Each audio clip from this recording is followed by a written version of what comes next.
Farm Business Uganda ekitongole ky'abalimi n'abalunzi. Bano bawa abalimi n'abalunzi amagezi agabayamba okwekulankulanya n'okwenyumiriza mu bye bakola. Gwe omulunzi w'enkoko omuli eza broilers, crailers, saso, layers ne loko. Jangu ofuna amagezi ku ngeri ey'ozirabiriramu olyoke ofune amagoba. Ate bwe kituuka ku byennyanja basima ebidiba n'okusomesa ku nnunda ennungi ey'ebyennyanja omuli empuuta, emali, engege. Ate tebakoma okwo, bakuyigiriza n'okutabula emmere y'ebyennyanja okusinziira ku stage ze biba biriko. Omulunzi w'ente, embuzi, endiga, obumyu nawe batuukirira ofuna amagezi. Aba Farm Business Uganda bakowola naawe alunda embizzi okubeetanira anti bakufunira breed z'embizzi ennungi ezikula amangu omuli Landrace, Large White, Hampshire, kuteeka ne Cambrough. Gwe omulimi n'omulunzi lekera kwemulugunya, beekwate tojja kwejjusa. Bakufunira ensigo kw'oteeka n'okusomesa ku ndima y'omulembe ekwatagana n'ebibala omuli emicungwa, emiyembe, amapaapaali, obutunda n'ebirala bingi. Gwe omulimi wa vanilla naawe teweegayaalirira anti aba Farm Business Uganda webali okuyamba. Gwe omulimi w'ebitooke naawe jangu obeebuuzeeko ku butya bw'osimba ebitooke ne bitakuwa kiwuka ate ne bibala bulungi. Funa amagezi ku kika ky'emiti egikula amangu egigumira embeera y'obudde omuli emisizi, peyini, kalitunsi, emivule n'ebika by'emiti ebirala bingi. Aba Farm Business Uganda bakuyambako okufuna ebigimusa ebirungi eby'omulembe okuli eby'omu ttaka n'okufuuyira n'amadagala ag'enjawulo agayamba ebirime byo okukula obulungi nga tebirumbibwa biwuka. Ebirime omuli mwogo, soya, kasooli, lumonde, kabeji, ensujju, watermelon, ennyaanya, obutiko, ebijanjaalo n'ebirime ebirala bingi. Ebintu bino byonna bakuwa amagezi ku byo okossaako n'okubikufunira. Okumanya ebisinga osobola okubirako aba Farm Business Uganda ku 0753 19 95 12 oba 0761 48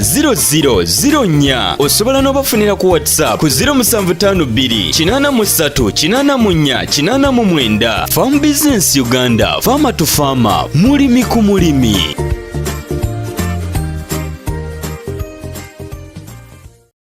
Ng'ogamba nti Farm Business Uganda twekoza bwekoza era ebintu byaffe tebitegeerekeka.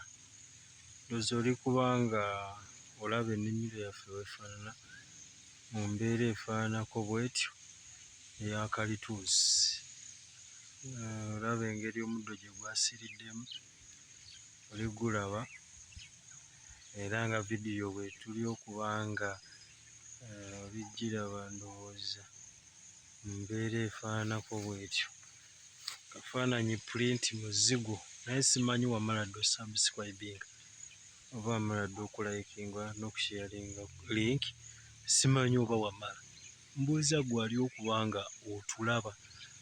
Farm Business Uganda ogwaffe gwa kubuusa balimi n'abalunzi, olikitegeera.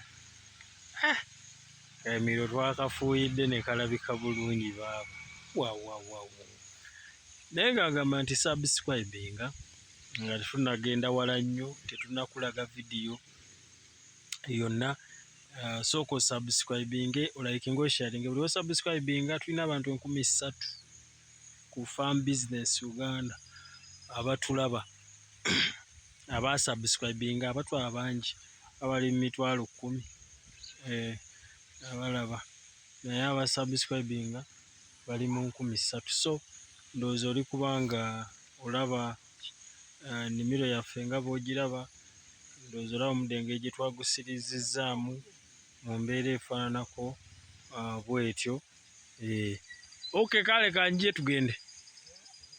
tugende. Omanyi bali kunkimako kakati katube nga tusobola okuba nga tukola ki nga tugenda, naye katwese waffe omulaba ndowooza twamusabudde mu mbeera efaananako bw'etyo. Twakulako kalituusi wa madamu Nanteza yali afaanana, naye tuli kulaga olwo naye twamutereezezza naye nga si y'oli. So omulimu oli kubanga ogulaba. Bw'oteyambisa Farm Business Uganda, omulimu ogwe Farm Business Uganda, kyembuuza nti omulimu ogenda guwaani mu mbeera efaananako bw'etyo. Mwebale kusubscribinga, mwebale kulayikinga, mwebale kusharinga link, mwebale kutegeeza abalimi balala nti waliwo Farm Business Uganda, logo ya kitooke na mutwe gwa nte. Osubscribinga n'olayikinga vidiyo ogenda giraba nga twongerayo ogenda kubanga ogirengera mu kumaliriza era ndowooza oli kubanga olaba mu mbeera efaanayo tunowa madamu Nanteza tujja mukulaga olyoka olaba ekintu engeri gye kifaananamu. So omulimu bwe gutyo, naye wamala osubscribinga, wamala okulayikinga oba otulaba bulabi n'otuleka bulesaawo n'otuggyako amagezi, tuggyeko amagezi naffe ng'otusasula ekyokubanga osubscribinga ku channel yaffe. Akafaananyi print muzigo. Oli mulabe mulungi ali okubanga otulaba ku mukutu guno ogwa Farm Business Uganda era ng'oleka vidiyo kaffe. Tukusaba okusubscribinga, okulayikinga, okusharinga link kutegeezaako abantu abalala ku Farm Business Uganda. Gyeno miti nga bwe tuli okubanga tugikulaga, twakusooka ne tukulabako emiti gya Madamu Nanteza bwe twali eriyo gye tutaayogera. Kaakati gino ate tuli walala, ndowooza olaba endabika gye girabikamu, naawe esobola okusanyusa mu mbeera efaanako bw'etyo. Tuli mu mwaka gumu olwakubanga bwe twasanga bwe tasooka manya nti mwalimu enkuyege, giba enkuyege zaatukolamu kyoba nti olabamu emiwanvu n'ezo zolaba gye twazzamu n'olaba ekibira nga kikute bulungi.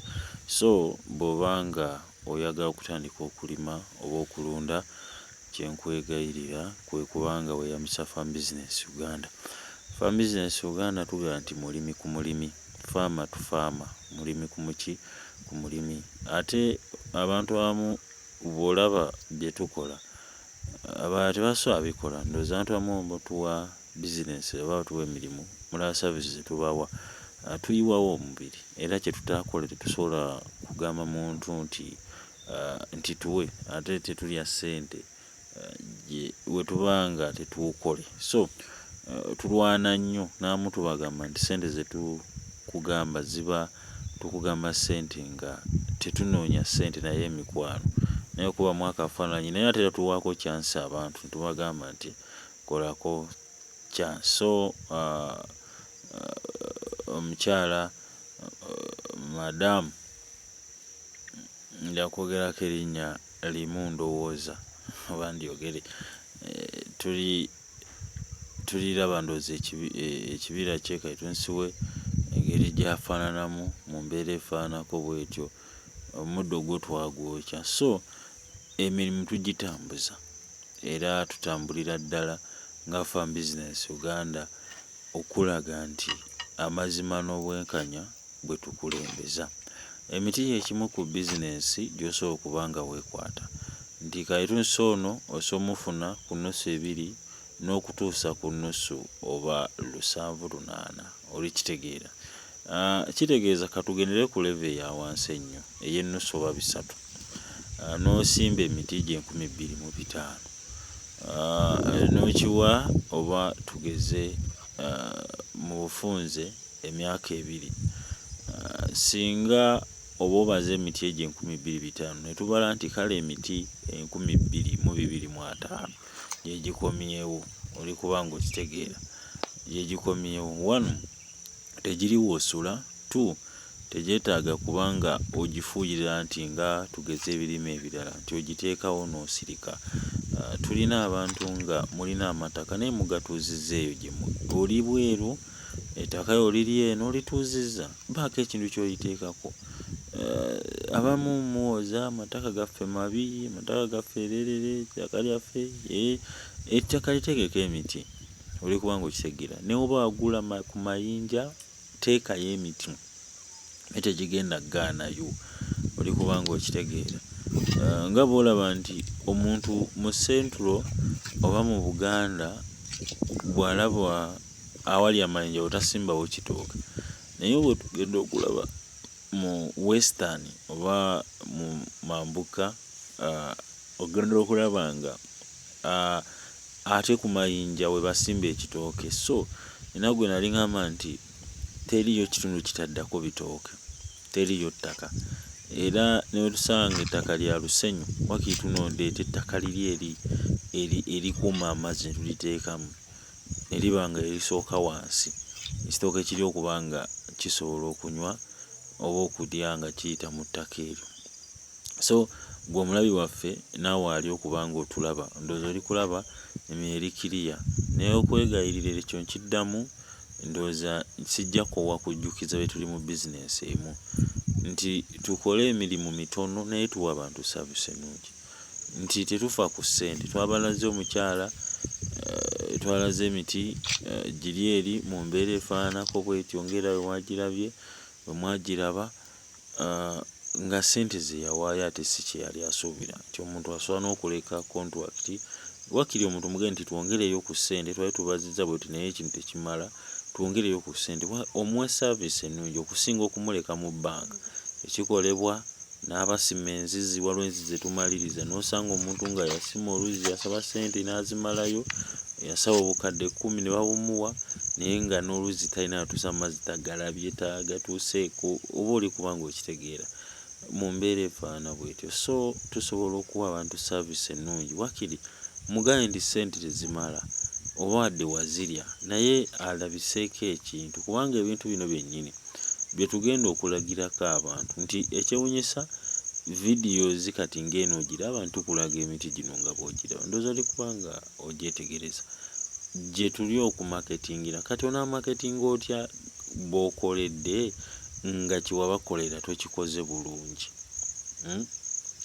nga kiwabakolera tokikoze bulungi. So ndi kusaba ffenna abali okuba nga tulaba abalima nti twetanira okulima emiti nga kalitunsi, emisizi, oli kubanga okitegeera egyo emiti tugisimbe giriza mangu ssente. Ensizi gukula subi ne gukweta mangu ssente ddala bw'obanga otagetinze embaawo, n'egiba gino emiti osobola okusunsulamu n'ogamba nti genda lekamu emiti egy'okusala embaawo wanu, osobola okuva ne ku kyeyo eyo gy'oli nga n'otandika okuzimba essente ezikomerera ennyumba yo, emiti egikomerera oba buliti ezikomerera ennyumba yo ne ziva mu nnimiro yo. So oli kulaba ndowooza osobola okukkiriza n'okakasa nti nno ebyaffe si byakulimba, ebyaffe si byakufera mu mbeera efaananako bwetyo. Nja kwebaza ttiimu, nja kwebaza abantu ffenna bwe tukwataganira awamu, kubanga tuwa abantu saavisi ennungi, kubanga bwe tuwa omuntu saavisi ennungi tugabana 2 mu gutufuna ne ku nsi, nti omuntu oyo bw'alaba ekintu kyena kyamudda bulungi tayinza lema kusiima. So nkwegayirira nti subscribinga channel yongera ojjongerayo eri abantu. Babuze ekibuzo mu kavidiyo nti wamala okusubscribinga bw'oba tonnaba, kwegayirira nti kola ki, kwegayirira nti subscribinga ku Farm Business Uganda, logo ya kitooke na mutwe gwa ntebo. Subscribinga channel olayikinga channel ojjongerayo eri abatagirabye ne babanga basojja Farmer to Farmer, mulimi ku mulimi.